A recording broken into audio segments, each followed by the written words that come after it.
اللہ کے رسول صلی اللہ علیہ وسلم کی سب سے بڑی صاحبزادی کا قاتل ہے۔ حضرت زینب رضی اللہ تعالی عنہ آ رہی تھی مکہ سے مدینہ کی طرف، اس نے نیزہ مارا، آپ گر گئیں۔ بطن اطہر میں اولاد تھی، بچہ ضائع ہو گیا، شدید بیمار رہنے کے بعد وصال کر گئی۔ فتح مکہ کے بعد حبار بن اسود چہرے پہ نقاب ڈال کے آیا، باپ کلیجے پہ ہاتھ رکھ کے بتائے نا بیٹی پیاری کتنی ہوتی ہے۔ باپ ذرا کلیجے پہ ہاتھ رکھ کے بتائے کہ بیٹیاں جگر کا چین ہوتی ہیں، بیٹیاں سکون ہوتی ہیں، بیٹی باپ کو کتنی پیاری ہوتی ہے۔ بیٹی کا قاتل سامنے کھڑا ہو گیا، چہرے پہ نقاب ڈالا ہے، کہتا یا رسول اللہ صلی اللہ علیہ وسلم بہت بڑا دشمن بھی آ جائے تو آپ معاف کر دیتے ہیں۔ جاگ رہے ہیں آپ لوگ؟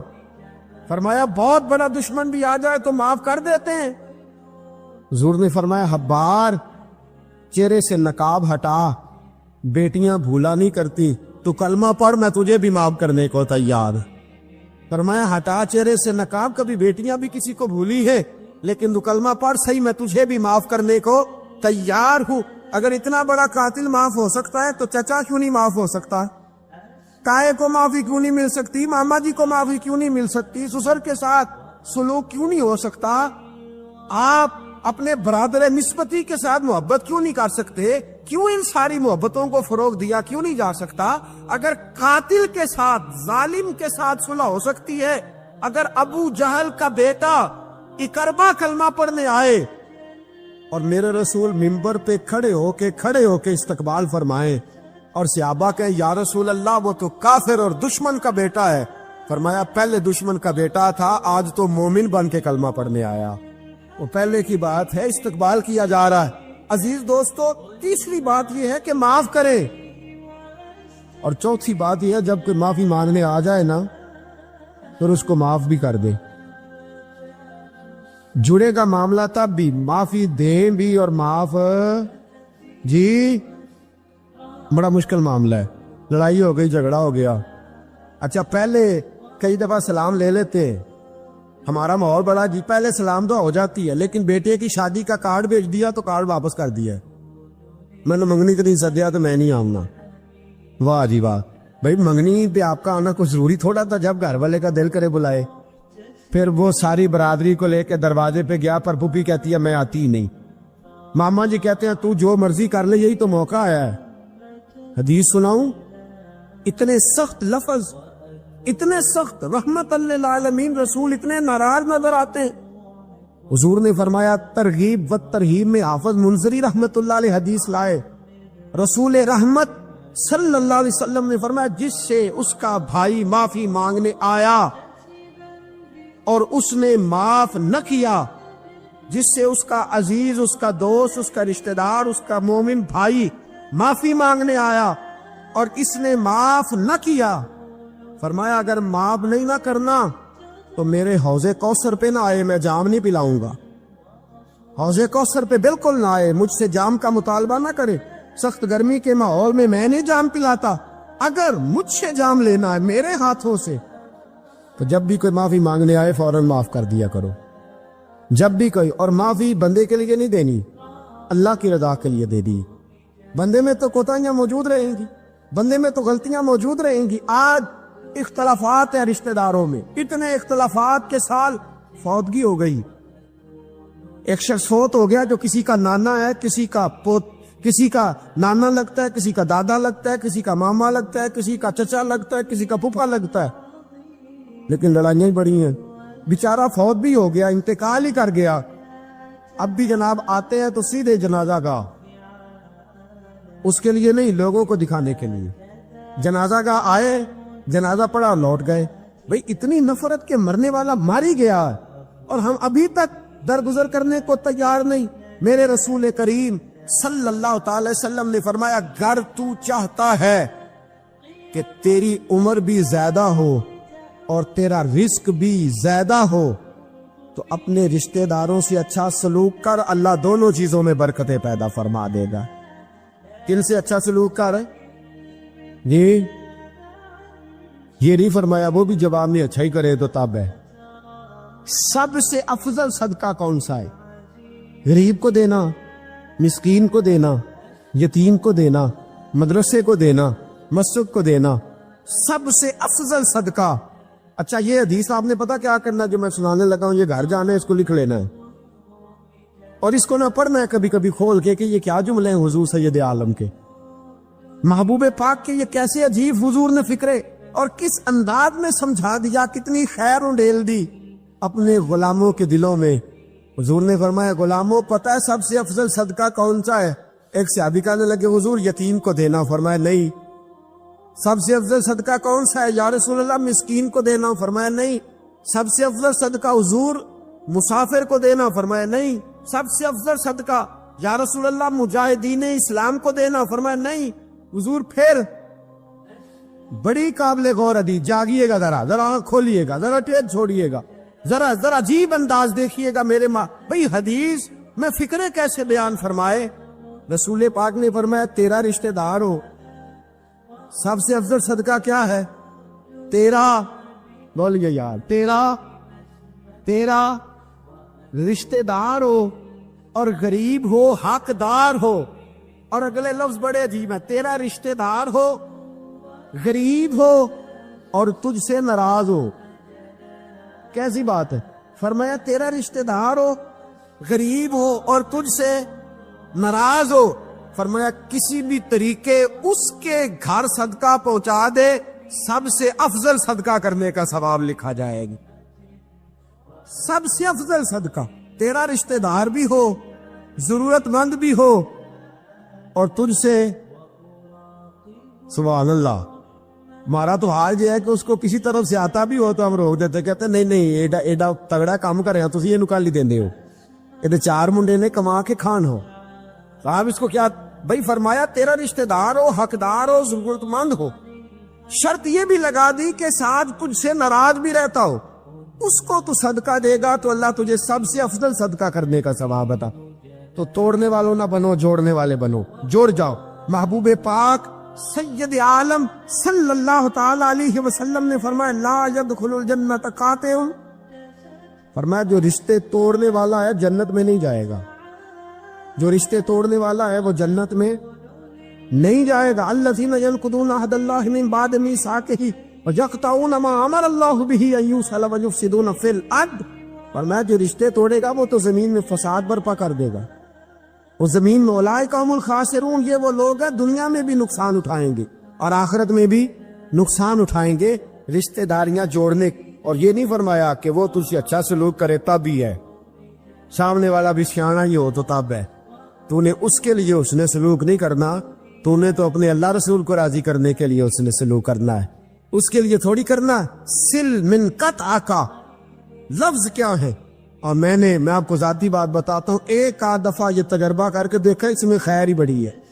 فرمایا سل من قطع کا، حضور نے فرمایا اس کے ساتھ جوڑ جو تیرے ساتھ توڑتا ہے، اس کے ساتھ جوڑ جو تیرے ساتھ توڑتا ہے نا، نفرت کرتا اس سے پیار کر، اور جو تجھے اذیت دیتا اس کی خدمت کر، اور جو تیرے ساتھ زیادتی کرتا ہے تو اس سے محبت کر۔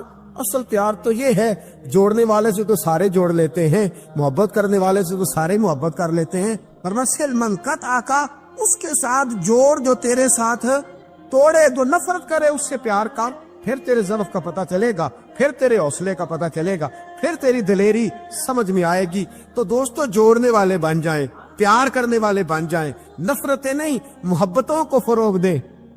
اگر یہی کام ہوتا، میں کہا کرتا ہوں اگر دولت بڑی پیاری ہوتی نا تو سب سے زیادہ سیدہ فاطمہ کے گھر رہتی، اگر یہ بہت اعلیٰ چیز ہوتی تو یہ تو وہ والا گھرانہ ہے کہ 3 دن چولہا نہیں جلا۔ اور کنز المال میں وہ لفظ موجود ہے کہ حضرت ابو ہریرہ فرماتے ہیں کہ اونٹ کے بالوں کی بنی ہوئی چادر سیدہ فاطمہ نے اوڑھی ہوئی تھی، اونٹ کے بالوں کی بنی ہوئی چادر، اور وہ چکی پیس رہی تھی، چکی چلا رہی۔ کہتے حضور نے دیکھا تو نبی پاک کی آنکھوں میں آنسو ضرور آئے، اور پتہ محبوب نے کیا فرمایا؟ یہ کنز المال میں موجود ہے۔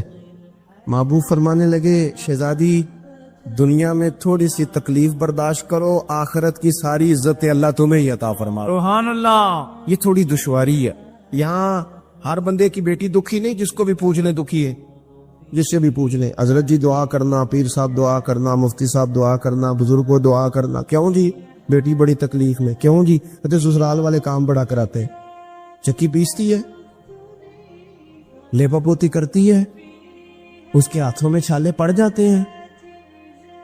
ایسا ہوتا ہے کہ ستو کبھی آ جائے تو پھر سارا دن وہ ستوؤں پہ ہی گزر جائے، کبھی ایسا ہوتا ہے کہ 3 دن روزے رکھے جائیں اور ایک کھجور اور ایک پانی ملے افطار سحر کے وقت، یوں بھی کبھی وقت گزارا ہے۔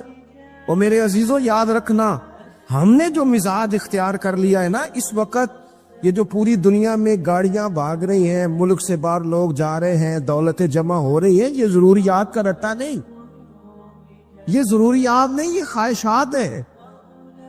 ضروریات تو پوری ہو رہی تھی، لیکن وہ جو خواہشات کی تکمیل تھی، وہ جو پڑوسیوں کی بڑی کار ہمیں پریشان کر رہی تھی، وہ جو گھر کے سامنے ایک پلاٹ تھا اور دل کر رہا تھا حویلی نہ بنا لوں، وہ جو ٹینشنیں تھی انہوں نے بہت بھگایا، لوگوں تھکا دیا۔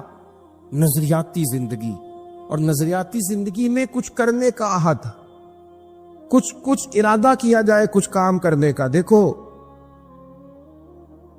سارے لوگ ساری ڈیوٹیاں تو نہیں کر سکتے، میں یہ مائک اپریٹ نہیں کر سکتا، تو پھر میرا خیال ہے مجھے اس بندے کی بھی قدر کرنی چاہیے جو اسے چلا سکتا ہے۔ جو کام میں گاڑی میں سفر کرتا رہتا ہوں، وہ کہاں گھوم آتے ہیں، تو میں تو سو جاتا ہوں کئی دفعہ گاڑی میں، لیکن ڈرائیور کو لوگ ڈرائیور کہہ کے پکارتے ہیں، حالانکہ تو سویا ہوا تھا، وہ تو جاگ رہا تھا۔ اس کی اہمیت کو سمجھنا چاہیے۔ ہم نہ زندگی میں کوئی بھی کام کریں، ایک تو کام کریں، اور جو ایک کرے زندگی میں لیکن ذرا سونا کر کے کرے، کوئی ایک مقصد بنا لیں، کوئی ایک مقصد ہو، کوئی ارادہ ہو، کوئی پروگرام ہو۔ نہ سمجھ آئے تو بخاری میں حدیث موجود ہے، ایک بوڑھی اماں حضور کی مسجد میں جھاڑو دیتی تھی، اور چلو کچھ کرتی تو تھی نا یار، اور دیکھو سعادت جھاڑو وہاں دیتی ہے جہاں 70,000 فرشتے سویرے آتے ہیں، 70 شام آتے ہیں۔ سبحان اللہ، سبحان حضور کی مسجد شریف میں جھاڑو دیتی ہے خاتون۔ ہمارے ہاں تو خیر امام خطیب کی بھی کوئی قدر نہیں ہوتی، کوئی نہیں ہوتی۔ امام کبھی کو مشورہ دے لے تو کہتے ہیں سلامہ زیادہ دیندہ ہے، مولوی نواں لے آؤ، مشورے زیادہ دیتا ہے، اس کو چینج کرو۔ اور مسجد کے خادم کی کوئی حیثیت، لیکن جو مسجد میں جھاڑو دینے کی فضیلت ہے نا، حضرت بابا فرید صاحب سے جب کوئی بندہ کہتا تھا نا دل بڑا پریشان ہے، تو بابا صاحب کہتے تھے مسجد میں جھاڑو دیا کر، اللہ سکون عطا کرے گا۔ مسجد میں جھاڑو دیا کر، اٹھ نہ فریدا ستیا تے خلقت وے کھنجا تے متے کوئی مل جائی بخشیا تے چل تم ہی بخشیا جا۔ اٹھ نہ فریدا ستیا تے جھاڑو دے مسیت، اوے تو ستا ہے تے رب تے جاگدا ہے، تیری ڈاڈے نال پریت۔ اٹھنا کچھ کر۔ وہ خاتون چلو کوئی کام تو کرتی تھی نا، دیکھو نا گلی سے گزرتے ہیں لوگ، اب کھڈا ہے، سب کا موٹر سائیکل گاڑی سب تنگ ہوتے، جو بندہ بھی گزر رہا ہے نا روڈ پہ وہ تبصرہ کر رہا ہے کہ دیکھو بلدیہ والے صحیح نہیں کرا۔ تبصرہ جو سارے کرتے ہیں، ایک کئی تے ایک دابڑا، 2 بندے درکار ہیں، راستہ ٹھیک ہو جاتا ہے، پر اتنی محنت کرنے کو کوئی تیار، کیونکہ ہمارے ملک میں جو شے سب سے عام ہے وہ تبصرہ ہے۔ تبصرہ کرو صبح شام جتنا ممکن ہے، تبصرے کرو، ڈیوٹی یہی ہے ہماری۔ وہ خاتون مسجد شریف میں جھاڑو دیتی تھی، کوئی زندگی کا مقصد تو بنایا، کوئی نظریہ تو ہے۔ صحابہ نماز پڑھ کے چلے جاتے، خاتون جھاڑو لیتی، حضور کی مسجد شریف میں جھاڑو دیتی۔ بیمار ہو گئی، قربان جائے، حضور تیمارداری کے لیے تشریف لے گئے، رات کو انتقال ہو گیا، ٹھنڈ کا موسم تھا، حضور کا حکم ہے جلدی تدفین کر دو۔ صحابہ نے تکلیف دینا مناسب نہ جانا، اس خاتون کی تدفین کر دی۔ سارا کچھ جاننے والے رسول جو فرش پہ کھڑے ہو کے عرش کی خبریں دے، وہ تشریف لائے اور آ کر کے پوچھا خبر کیوں نہیں دی مجھے؟ اس بوڑھی کے جنازے کی کوئی کام تو کرتی تھی نا، کوئی ڈیوٹی تو کی نا، خبر کیوں نہیں دی؟ ویسے تو وارث جنازہ پڑھ دے تو دوسرا جنازہ جائز نہیں ہو، وارثوں نے نہ پڑھاؤ تو دوسرا جنازہ پڑھا جا سکتا ہے۔ حضور تو خود وارث ہے نا ساری امت کے، ہائے ہائے بے شک۔ تو رسول کریم قبر پہ کھڑے ہو کے فرمانے لگے صفے بناؤ، میں دوبارہ جنازہ پڑھاؤں گا، سبحان اللہ، میں دوبارہ جنازہ پڑھاؤں گا۔ کیوں؟ زندگی میں کوئی خدمات تو ہے نا، کوئی ڈیوٹی تو ہے نا۔ پہلے تو ہم کچھ کرتے نہیں، اور اگر کرتے بھی ہیں تو صرف دوسروں کا دھیان ہی رکھتے ہیں. دوسروں پر توجہ ہوتی ہے کہ فلانا فلانا. بھئی آپ اپنا کام کریں, کچھ زندگی میں کر گزرے, کوئی ڈیوٹی کریں. اگر زندگی نظریاتی ہوگی, دیکھو ڈھیر سارے لوگ ہوتے ہیں, نام میرا ہی شاید آئے گا کہ مدرسہ انہوں نے بنایا ہے, مسجد انہوں نے بنائی, میرا ہی نام آئے گا اگر کہیں میں بناؤں گا. لیکن زمین دینے والے کا بھی ایک کردار ہوتا ہے, اس میں نقشہ نویس کا بھی ایک کردار ہوتا ہے, اس میں ایک اینٹ خرچ کرنے والے کا بھی کردار ہوتا ہے. پھر وہ کام ختم نہیں ہوتا. سریا, وہ لینٹر ڈالنے والے جو ہوتے ہیں ان میں جو سریا باندھنے والا ہے وہ بھی ایک قیمتی کردار رکھتا ہے. پھر کہتے ہیں الیکٹریشین کو بھی بلاؤ. پھر یہاں بھی کام ختم نہیں ہوتا. پھر اور اس کے گرد ڈھیر سارے لوازمات ہیں. جو بندہ جو کردار ادا کر, عالم اگر کتاب لکھ بھی دے تو ہو سکتا ہے کتابت نہ کر سکے, اور اگر کاتب بھی ہو تو ہو سکتا ہے اسے پبلش نہ کر سکے. تو یہ کچھ نہ کچھ خدمات, کچھ نہ کچھ ڈیوٹیاں. حضرت مولا علی شیر خدا نے چھوٹی عمر میں کہا تھا, یا رسول اللہ دین کی مدد بھی کروں گا, آپ کی حفاظت بھی کروں گا. 63 سال عمر پائی اور ہر میدان میں اگلی صبوں میں, ہر میدان میں اگلی صبوں میں, ہر میدان میں اگلی. حضور سے وعدہ کیا تھا, یا رسول اللہ ڈیوٹی کریں گے, خدمت کریں گے. ہمارے ہاں یہاں تو منصوبہ بندی ہو رہی ہے. امام غزالی سے آ کے کسی نے کہا حضور کو بندہ مخلص ملتا ہی نہیں, یہ بھی غلط ہو گیا, وہ بھی غلط ہو گیا. تو امام صاحب فرمانے لگے چل تو ہی مخلص ہو جا, تیری شکل میں تو کچھ لوگوں کو مخلص بندہ مل جائے, تو کچھ کر تو صحیح, نہ صرف تبصرے. حضرت مولا کائنات نے عمر مبارک ساری دین کی خدمت میں لگائی. تو جب 63 سال کی عمر میں خنجر لگانا, تو لوگ تو کہتے ہیں نا میرے پتر کا دھیان رکھنا اور میرے بچوں کا خیال کرنا اور فلانی ڈیوٹی کرنا. تو جب خنجر لگا تو حضرت علی کیا کہہ رہے تھے؟ فرما رہے تھے مجھے کعبے کے رب کی قسم علی تو کامیاب ہو گیا ہے. یہ دیکھو پانی پرن سہیلیاں تے رنگا رنگ کھڑے تے پریا تے اس دا جانیے نا جس دا توڑ چڑھے. فرمایا دیکھو میں نے کوئی ارادہ کیا تھا, آج میں کامیاب ہوا. تو نظریاتی زندگی ہوتی ہے نا, نظریاتی. پھر بندہ تھوڑی سی تکلیف بھی سہ لیتا ہے. کوئی کام کر رہا ہے نا بندہ, صحیح بخاری میں حدیث ہے, ایک خاتون نے آ کے عرض کیا تھا یا رسول اللہ صلی اللہ علیہ وسلم مجھے مرگی کا مرض ہے. بڑی تکلیف میں ہو. اللہ کے محبوب علیہ السلام سب کے لیے دعا کرتے, بلکہ حضور تو دستے شفا پھیرتے تو اللہ کرم فرما دیتا. لیکن نبی پاک صلی اللہ علیہ وسلم کی خدمت میں عرض کی یا رسول اللہ صلی اللہ علیہ وسلم مرگی ہے. تو آج حضور نے انوکھی بات کی. وہ پیچھے صاحب بشیر صاحب تشریف لائے, آگے تشریف لے آئے. نبی پاک صلی اللہ علیہ وسلم نے نا جی آج نظریہ سمجھایا. توجہ ہے آپ دوستوں کی میری بات پر. حضور فرمانے لگے اگر تو کہیں تو میں دعا کرتا ہوں اللہ شفا دے دے گا, اور اگر تو کرے صبر. مانا کیا ہے؟ مرگی کے ساتھ ہی گزارا کرے. اگر کرے صبر تو پھر میرا وعدہ ہے رب جنت عطا کرے گا. ویسے ہم پیر صاحب کے پاس, سید صاحب کے پاس, بزرگوں کے پاس جائیں, پیر صاحب ہمیں کہیں کہ گوڑا ٹھیک کرانا ہے, درد کے یا جنت چاہیے, ساڑا کی جواب ہے اے گوڑے دا کچھ کرو نا جی, اس فون نہیں دینا, یہی جواب ہے نا. لیکن نظریاتی لوگ نظریاتی ہوتے ہیں. نبی پاک صلی اللہ علیہ وسلم نے فرمایا کہ تو بتا, اگر تو کہے تو دعا کرتا ہوں اللہ شفا دے دے گا, اور اگر صبر کرے تو پھر تیرے لیے جنت ہے. اس خاتون نے ایک منٹ نہیں لگایا سوچنے پہ, یہ نظریاتی لوگ ہوتے.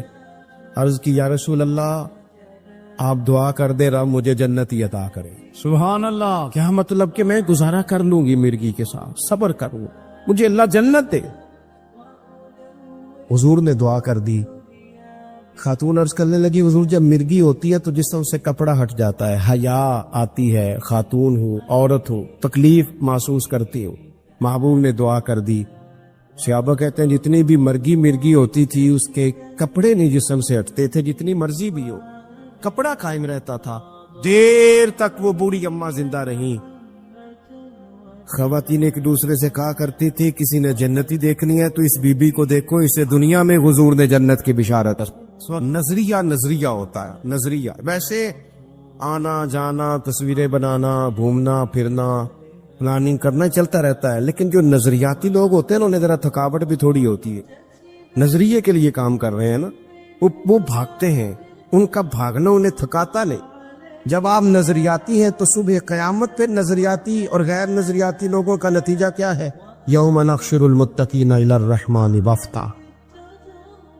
اللہ فرماتے یہ جو متقی ہوں گے نا، انہیں رب کی بارگاہ میں پیش کیا جائے گا قیامت میں، پر مہمان بنا کے پیش کیا جائے، ان کا میزبان رب ہوگا، چونکہ انہوں نے زندگی تقوی میں گزاری، محتاط وقت گزارا۔ وَنُسُوقُ الْمُجْرِمِينَ إِلَىٰ جَهَنَّمَ وِرْدًا، اور یہ جو مجرم ہیں جنہوں نے جرم کیے، من پسند زندگی گزاری، فرمایا انہیں پیاس سے ہانک کے دوزخ میں پھینک دیا جائے، پیاس سے ہانکے جائیں گے جہنم کی طرف۔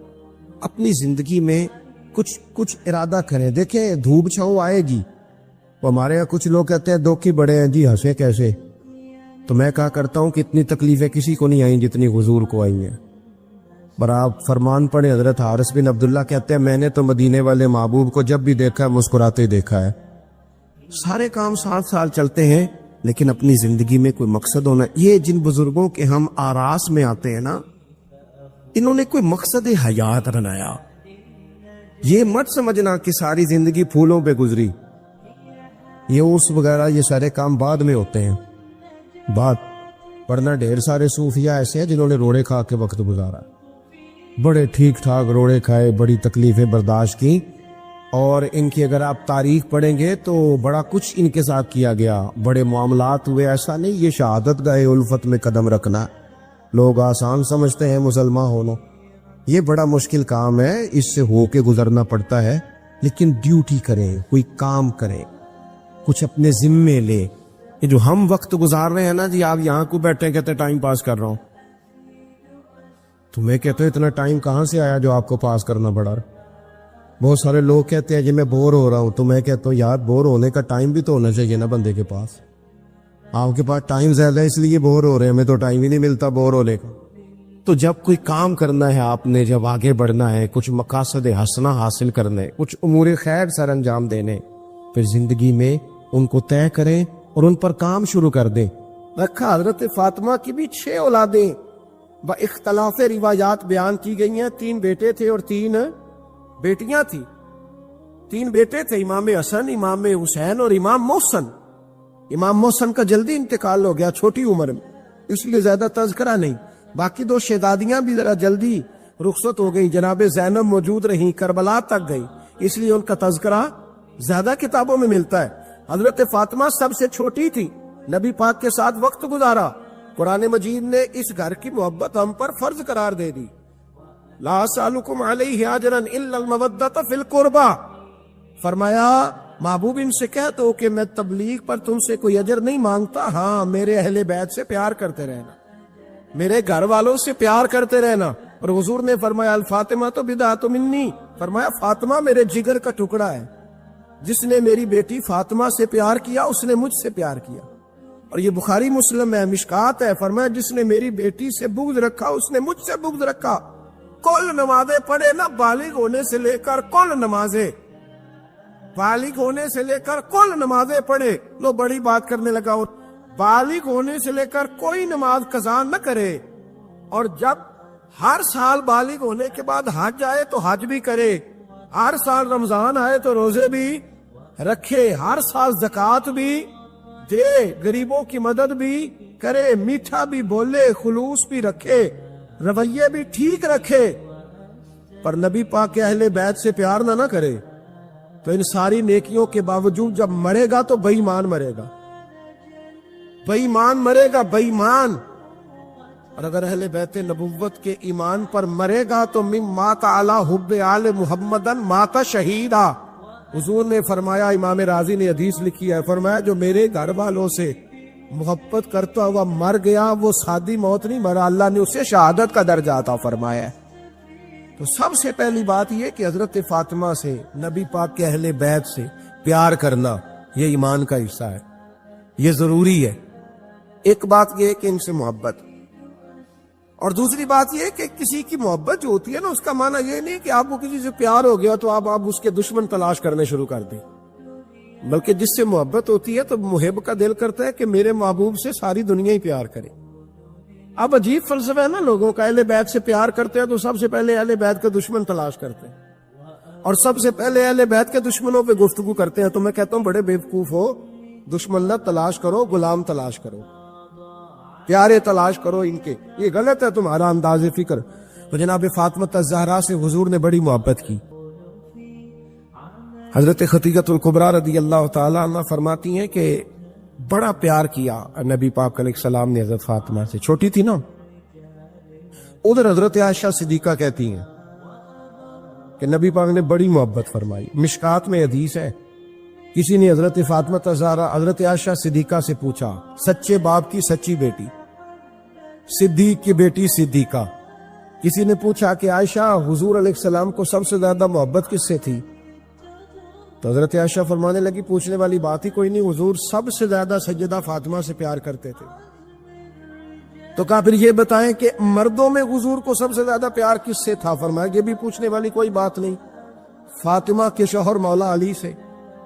یہ حضرت عائشہ صدیقہ بیان کرتی ہیں ان کے شوہر سے۔ اب لوگ نا ترازو لے کے بیٹھے رہتے ہیں اور تولتے رہتے ہیں۔ پیر سید فیض الحسن شاہ صاحب آلو مہاروی رحمت اللہ علیہ، ان کے پاس بھی ایک بندہ چلا گیا تو اس نے کہا جی بتائیں حضرت عائشہ افضل ہے کہ حضرت فاطمہ؟ تو آپ فرمانے لگے تجھے یہ سوال ہی نہیں کرنا چاہیے تھا، اس لیے کہ تیرے اور میرے پاس کوئی ترازو موجود ہے۔ اس نے کہا جی نہیں آپ بتائیں، بتانا پڑے گا۔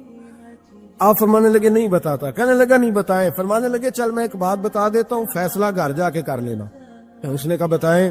آپ فرمانے لگے کہ عائشہ بیٹی ہے ابو بکر صدیق کی اور فاطمہ بیٹی ہے نبی پاک کی۔ تو فرمانے لگے کہ ابو بکر کی جو بیٹی ہے نا وہ نبی پاک کی بیٹی سے افضل نہیں ہو سکتی۔ اور پھر فرمانے لگے کہ فاطمہ زوجہ ہے مولا علی کی اور عائشہ زوجہ ہے مصطفیٰ کریم کی۔ تو فرمانے لگے جو علی کی بیوی ہے وہ نبی کی بیوی سے افضل نہیں ہو سکتی۔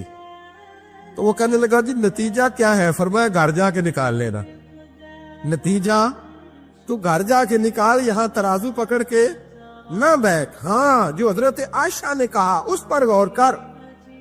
حضرت عائشہ خود گواہی دیتی سب سے زیادہ حضور حضرت فاطمہ سے پیار کرتے، چھوٹی عمر تھی۔ تو جناب خدیجہ ذرا انداز دیکھیے گا بیٹی کی محبت کا۔ حضرت خدیجہ فرماتی ہیں حضور جب گھر آتے نا تو دروازے پہ کھڑے ہو کے اونچی آواز میں فرماتے السلام علیکم، کہتے ہیں حضور نہ سلام لیتے، میں جواب دیتی اپنے گھر حضور آئے ہیں پر نبی پاک دروازے پہ ہی کھڑے ہیں۔ فرماتی ہیں کھڑے رہتے حضور، میں پھر تھوڑا ہنستی اور پھر میں کہتی فاطمہ سنتی ہو؟ اماں جی سنتی ہوں۔ فرمایا تمہارے ابا آ گئے ہیں دروازے پہ۔ تو فرماتی ہیں جناب فاطمہ وہاں سے دوڑ کے آتی اور رسول کریم کا دروازہ کھولتی، پھر نبی پاک کو انگلی سے پکڑ کے اندر لاتی۔ فرماتی جب تک وہ جاتی نہیں اللہ کے رسول دروازے پہ کھڑے رہتے، وہ انگلی پکڑ کے لاتی، پھر رسول کریم انہیں گود میں بٹھا لیتے۔ فرماتے وہ چھوٹی چھوٹی باتیں پوچھتی اور حضور ان کے بڑے بڑے جواب دیتے۔ وہ چھوٹی چھوٹی باتیں، بچپن کی ایک بات لکھی ہے ہمارے محدثین نے، ایک دن چھوٹی عمر میں، بالکل چھوٹی عمر میں حضرت فاطمہ نے پوچھا یا رسول اللہ میں اپنے رب کو کب دیکھوں گی؟ اللہ اکبر، عمر چھوٹی اور بات بڑی کر دی، میں کب دیکھوں گی؟ تو حضور نے فرمایا فاطمہ بڑی جلدی، رب کریم تمہیں جنت میں لے جائے گا اور ساری جنتی عورتوں کی سردار بنائے گا اور پھر میرا رب تجھے اپنا دیدار بھی کرائے گا۔ جناب فاطمہ تو زہرا رضی اللہ تعالیٰ عنہ چھوٹی چھوٹی باتیں کرتی۔ حضرت خدیجہ کہتی ہیں جب چلے جاتے نا حضور تو میں پھر بلاتی، میں کہتی ادھر آنا فاطمہ، کیا باتیں کر رہی تھی اپنے ابا سے؟ تو کہتی پھر وہ مجھے بتاتی بھی اور راضی بھی ہوتی۔ یہ سلسلہ آخر تک چلا، یہ حضرت فاطمہ سے راز کی باتیں کرنا حضور کا آخر تک چلا۔ بخاری مسلم میں حدیث، وہاں راوی حضرت خدیجہ ہے، یہاں راوی حضرت عائشہ صدیقہ ہے۔ جناب عائشہ صدیقہ کہتی ہیں حضور کے وصال ظاہری سے کچھ دن پہلے خود نبی کریم علیہ السلام نے حضرت فاطمہ الزہرا کو بلایا، اور جب وہ آئیں تو کہتی ہیں ان کو میں نے آتے دیکھا تو میں نے پھر حضور کو ان کے استقبال کے لیے کھڑے ہوتے بھی دیکھا، پھر حضور نے ان کا ماتھا چوما، جہاں بیٹھے تھے وہاں بٹھایا، پہلو میں بیٹھ گئے اور فرماتے ہیں پھر باپ بیٹی باتیں کرنے لگے۔ میں کوئی چیز بنا رہی تھی تو جناب عائشہ کہتی ہے میں نے دیکھا کہ حضور نے ان کے کان میں کوئی بات کہی تو جناب فاطمہ رونے لگ گئی۔ پھر حضور نے کان میں کچھ کہا تو وہ مسکرانے لگی کہتی ہے حضور وہ بات کر کے تشریف لے گئے، فاطمہ بھی بیٹھی تھی، میں آئی، میں نے آ کے کہا کہ فاطمہ بتاؤ نبی کریم علیہ الصلوۃ والسلام نے آپ سے کیا کہا؟ کبھی ہنستی تھی کبھی روتی تھی، تو فرمایا حضور نے منع کیا ہے، یہ میرا اور میرے نبی کا راز ہے، میں حضور کی حیات ظاہرہ میں یہ بات کسی کو بتا نہیں سکتی۔ فرماتی ہے کہ فاطمہ سے تو میں نے پوچھ لیا، پر حضور سے پوچھنے کی تو ضرورت ہی نہیں دی نا، لیکن وہ راز کی بات تھی۔ کچھ دن گزرے تو حضور بیمار ہو گئے، پھر کچھ دن گزرے تو حضور کا وصال ہو گیا۔ فرماتے کچھ عرصے کے بعد میں سیدہ فاطمہ الزہرا سے ملی تو میں نے کہا فاطمہ وہ بید کھول تو دے، آج تو کھول دے وہ راز کیا تھا۔ آپ کو بلایا گیا، پھر آپ آئیں، پھر حضور نے بات کی، پھر نبی کریم علیہ السلام کے بات کرنے پر کبھی آپ روئی کبھی آپ ہنسی، تو یہ کیا تھا؟ تو کہتی ہے جناب فاطمہ پھر رونے لگی، کہنے لگی ہاں اماں جی اب میں پردہ کھول دیتی ہوں، اب میں راز بتا دیتی ہوں۔ حضور کا وصال ظاہری ہو گیا۔ فرمانے لگی مجھے حضور نے بلایا اور میرے کان میں فرمانے لگے فاطمہ وقت تھوڑا رہ گیا ہے، اب تیرے والد نے جانے کا پروگرام بنا لیا، اب نہ ٹائم آ گیا ہے بچھڑنے کا۔ فرماتی ہیں جب میں نے یہ بات سنی تو میں رو پڑی، حضور آپ بچھڑ جائیں گے؟ کہتی ہے میں روئی۔ ذرا حدیث کے جملوں پہ غور کرنا، ماتی تھوڑی دیر گزری تو حضور نے میرے کان میں کہا فاطمہ پتر رو نہ، بیٹے رو نہ، میرے جانے کے بعد جو سب سے پہلے میرے پیچھے آ کے مجھے ملے گی نا بیٹی وہ تو ہی ہوگی۔ اللہ کرے میں سمجھا سکوں آپ کو بات، جب کہا نا کہ میں وصال کروں گا تو رو پڑی، اور جب کہا نا میرے بعد تیرا بھی جلدی وصال ہو جائے گا تو حضرت فاطمہ نے ہنسنا شروع کر دیا۔ کیا پیار ہے میرے محبوب علیہ الصلوۃ والسلام کے ساتھ جناب فاطمہ کا۔ ان کے وصال کی خبر سنی تو رو پڑی اور اپنے کی سنی تو ہنس پڑی۔ اور پھر حضور نے کہا فاطمہ تجھے یہ بھی پتا ہے نا کہ اللہ تجھے جنتی عورتوں کا سردار بنائے گا، یہ بھی تجھے پتا ہے۔ تو جناب فاطمہ الزہرا کے ساتھ شروع سے لے کر آخر تک میرے رسول کریم علیہ السلام کی محبت رہی، پیار رہا۔ اور جناب فاطمہ کا جو حضور سے پیار تھا، ایک ہے باپ کا شفقت کرنا اور ایک ہے بیٹی کا پھر اپنے باپ سے، بولیے یہ بیٹیاں جو ہوتی ہیں نا ان کا بھی رویہ کو انوکھا ہوتا ہے ساری دنیا سے، انوکھا۔ میں کبھی کبھی کچھ ایسی باتیں کرنے کو دل کر جاتا ہے کہ جو کر گزرتے ہیں۔ ایک صاحب مجھ سے ایک دن کہنے لگا حضرت صاحب بڑی مشکل میں ہوں اور اتنا کٹھن وقت آ گیا کہ کوئی حال ہی نہیں۔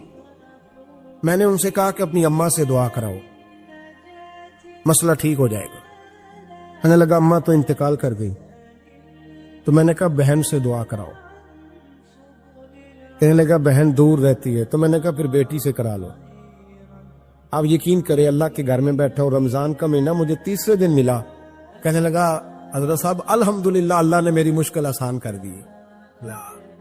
کہنے لگا یہ نسخہ آپ نے بڑا عجیب بتایا ہے، پیر تو اس قسم کی باتیں نہیں نہ بتاتے، پیروں نے تو آپ کو پتا ہے دعائیں قید کر کے رکھتے ہیں، صرف ہماری قبول ہونی ہے۔ کہنے لگے آپ ان کا میرے ساتھ ارادت کا رشتہ ہے۔ کہنے لگے آپ کس طرح کے پیر ہیں کہ آپ نے مجھے پلٹ کے کہہ دیا کہ اماں سے، بہن سے، بیٹی سے۔ تو میں نے کہا اصل بات یہ ہے کہ میں کبھی تھکا بھی ہوتا ہوں، کبھی کسی رنگ میں بھی ہوتا ہوں، اور کئی دفعہ اب تو یہ حال ہو گیا ہے کہ رونا آئے بھی تو روتے نہیں کہ لوگ تماشا نہ سمجھیں۔ کئی دفعہ آنسو چھپانے بھی پڑتے ہیں کہ لوگ اس کو اداکاری اور فنکاری ہی نہ سمجھنے لگ جائیں۔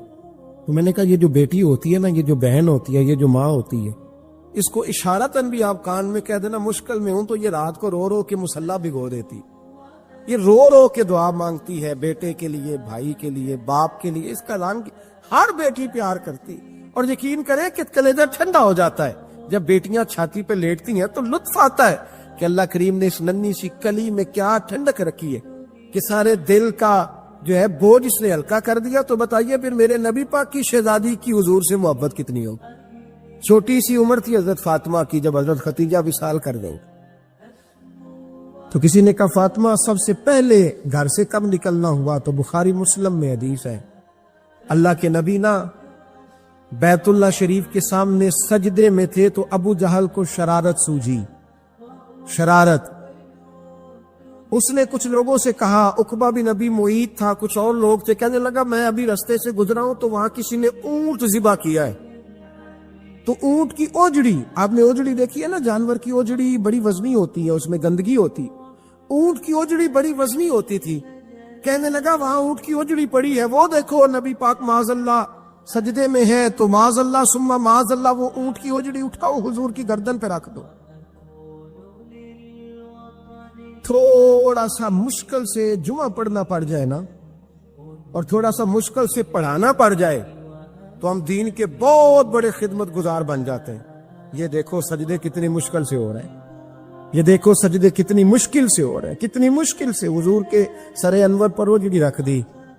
یہ وہ وقت ہے کہ نہ تو چچا ابو طالب ہیں جو پہنچ جاتے ہیں، نہ جناب ختیجہ ہے جو بندوبست کرتی، تو کسی نے نہ جناب ختیجہ کے دروازے کے سامنے منہ کر کے کہا کہ محبوب کے گھر والوں حضور کے سر اقدس پر اجڑی رکھ دی ہے کسی نے، اور حضور سر اقدس اٹھاتے ہیں تو تکلیف محسوس کرتے ہیں۔ جناب فاطمہ کہتی پہلا دیہڑا تھا جب میں چہرے پہ کپڑا ڈال کے نہ تو اپنے بابا کے لیے نکلی، فرماتی پہلا دن تھا، میں حرم کعبہ میں پہنچی، حضور کو سجدے میں دیکھا تو چھوٹے چھوٹے ہاتھوں سے میں نے اجڑی نیچے گرائی، حضور بولے کچھ نہیں، نہ میں نے کوئی بات کی، میں نے حضور کی انگلی کو تھاما اور میں کنویں پہ لے آئی، حضور بھی نہیں بولے، جناب سیدہ فرماتی میں میری بولی، حضور بیٹھ گئے اور میں کنویں سے پانی نکالنے لگی، میں حضور کی زلفیں دھوتی جاتی اور حضور روتے جاتے، زلفیں دھوتی جاتی اور حضور روتے جاتے۔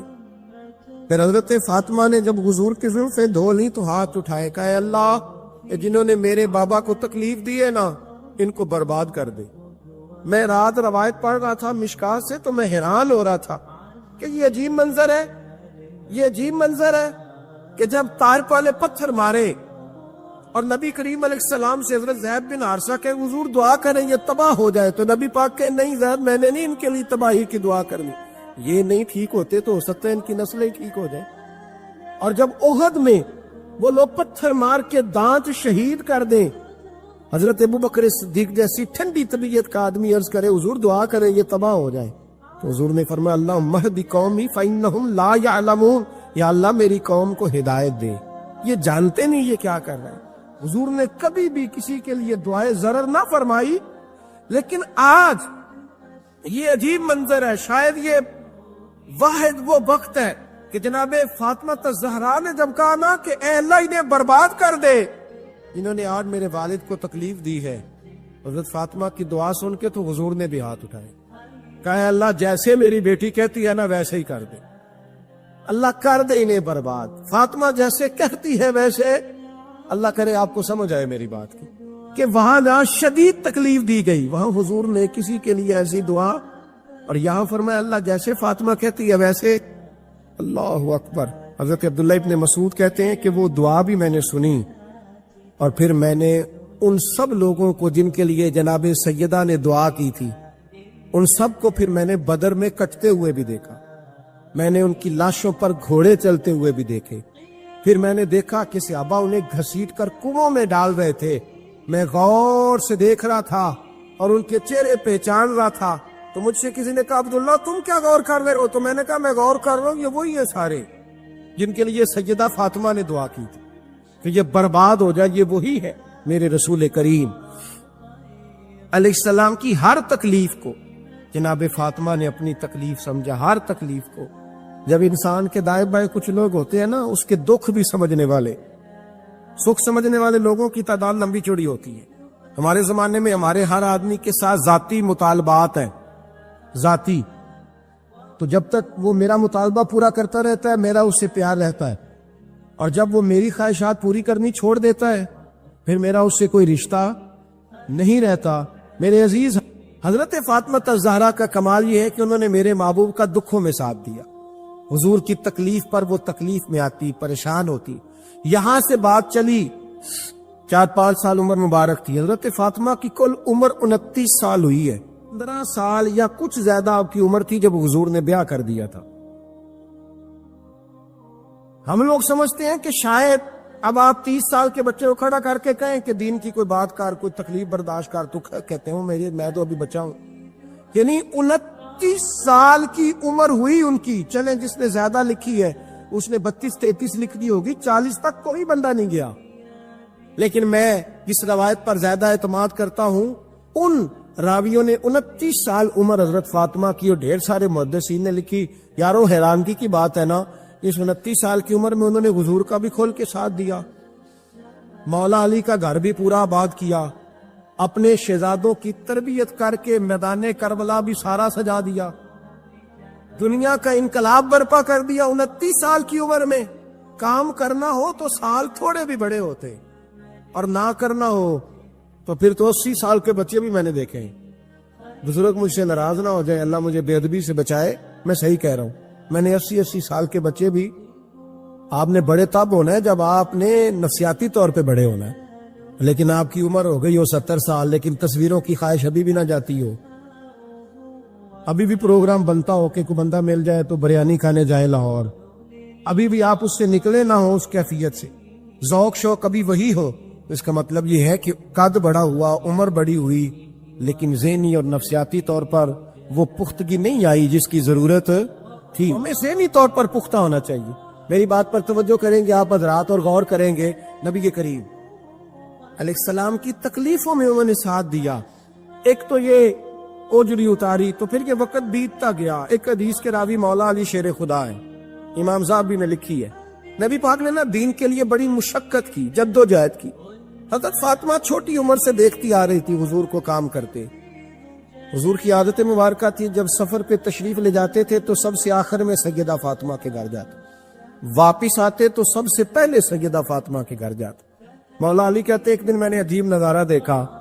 نبی کریم علیہ السلام سفر سے واپس آنے والے تھے. میں نے حضرت فاطمہ کو اطلاع دی کہ حضور آج پہنچ جائیں گے, تو انہوں نے گھر سارا صاف کیا, سجایا, سنوارا, کھانا پکایا.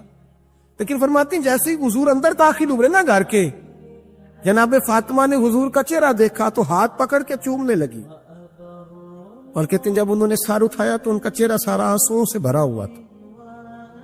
رسول کریم نے بیٹی کے سر پہ ہاتھ رکھا, بٹھا لیا. فرمایا فاطمہ بیٹے رونے والی تو بات کوئی نہیں تھی, کیوں رو پڑی ہو؟ تو عرض کرنے لگی محبوبہ میں بچپن سے دیکھ رہی ہوں, محنت کرتے, جد و جہد کرتے, مشقت کرتے. یا رسول اللہ آج آپ آئے ہیں تو آپ کے چہرے پر تھکاوٹ کے آثار ہیں, حضور وجود تھکا ہوا ہے. یا رسول اللہ میں نے ساری زندگی آپ کو کام کرتے دیکھا ہے, مدینے والے حبیب مجھے بتا تو صحیح کام کب تک کرنا ہے؟ کو وقت آئے گا جب آپ کی کمر بھی بستر سے لگے, کو ٹائم آئے گا آپ گھر میں بیٹھیں, من پسند غذائیں کھائیں. حضور کب تک یہ جد و جہد کرنی ہے, کب تک یہ کام ہوگا؟ جناب فاطمہ فرماتی حضور نے میرے آنسو پہنچے. مولا کائنات شیر خدا فرماتے نبی کریم علیہ السلام فرمانے لگے فاطمہ تیرے باپ کی ڈیوٹیاں بڑی زیادہ ہیں, جب تک دنیا کے آخری کونے تک دین نہیں پہنچ جاتا, اور جب تک اینٹیں اور پتھر بھی میرے دین کا پیغام سن نہیں لیتے, اتنی دیر تک تیرا باپ جد و جہد کرتا ہی رہے گا. یہ بڑا مشکل کام ہے, یہ دین کا سفر, یہ دین کی جد و جہد, یہ دین کی تھکاوٹ. آپ اپنی مرضی نہیں کر پاتے, لوگ اپنی مرضی کے ساتھ جی نہیں پاتے جو اس رستے کے مسافر ہوتے ہیں. وہ دین کی پراپرٹی ہوتے ہیں, انہیں دین کے مطابق چلنا پڑتا ہے. تو جناب فاطمہ نے وہ سارے رنگ دیکھے رسول کریم علیہ السلام کی حیات مبارکہ کے. پھر یہ ساری کیفیت جب دیکھی نا کہ حضور اتنی محنت کرتے ہیں, تو پھر جناب فاطمہ کو میرے نبی کی امت سے پیار بڑا ہو گیا صلی اللہ ہو. سمجھیے گا اس بات کو, امت مسلمہ سے حضرت فاطمہ کو بڑا. امام حسن کہتے ہیں میری اماں سارے کام کرتی تھی گھر کے. اب تو شہزادے ہیں نا ہمارے بچے, کام اور بچی, یعنی بچی میکے سے واپس آتی ہے تو سب سے بڑا دکھڑا یہ سناتی ہے کہ وہ کام بڑا کراتے ہیں. یہی ہے نا دکھڑا؟ ہاں نہ تو کریں. سب سے بڑا دکھڑا کیا ہے؟ پتہ نہیں کیا کراتے ہوں گے, ہال نہیں چلوا لیتے کہیں, یا کچھ چکی نہیں پسوا لیتے, پتہ نہیں کون سا ایسا کام ہے. اور میں آپ ناراض نہ ہو جانا, میں بھی بیٹی کا باپ ہوں, میں بھی بہنوں کا بھائی ہوں, میں بھی اس بات کو سمجھتا ہوں, لیکن ایک بات ذہن میں رکھنا کہ یہ بات نہیں ہے کوئی کرنے والی کہ سارے بچی کے ماں باپ جمع ہو کے پہنچ جاتے ہیں ہماری بچی جی کام بڑے کرتی ہے. مثلاً کیا کرتی ہے, کیا کرتی ہے وہ؟ آؤ میں بتاؤں میرے مصطفیٰ کی بیٹی کیا کرتی تھی. میں نے سینکڑوں دفعہ یہ بات کی اور میرا دل کرتا ہے روزانہ کروں, پھر کرتا ہوں. دنیا میں کوئی اتنا غریب ہے جس کی بیٹی اتنا کام کرے کہ ہاتھوں پہ چھالے پڑ جائیں؟ ہے کوئی اتنا غریب تو اٹھ کے بتائے کہ میری بیٹی سسرال میں اتنا کام کرتی ہے کہ چھالے پڑ جاتے؟ میں دکھاتا ہوں، میرے رسول کی شہزادی کو چھالے پڑ جاتے۔